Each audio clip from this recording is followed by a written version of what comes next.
தோள் சேரவும் பொன்மாங்கனி சிந்தித்தாள். மோகம் ஒரு ராகம் தர நாளும் என்னை சந்தித்தாள். தடுமாறக்கூடாது, கரைமீறக்கூடாது, தடுமாறக்கூடாது, கரைமீறக்கூடாது. காவிரி ஆடியில் ஓடிடும் வேளையில் கரைகளை கேளாது.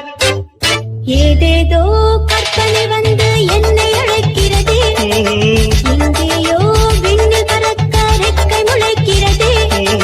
கண்களிலே கைகளிலே காதலன் கைவிரல் தீண்டிய போது ஏதேதோ கற்பனை வந்து என்னை அழைக்கிறதே.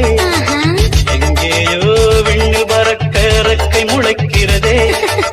கண்களிலே கைகளிலே காதலி தாவணி மோதிய போது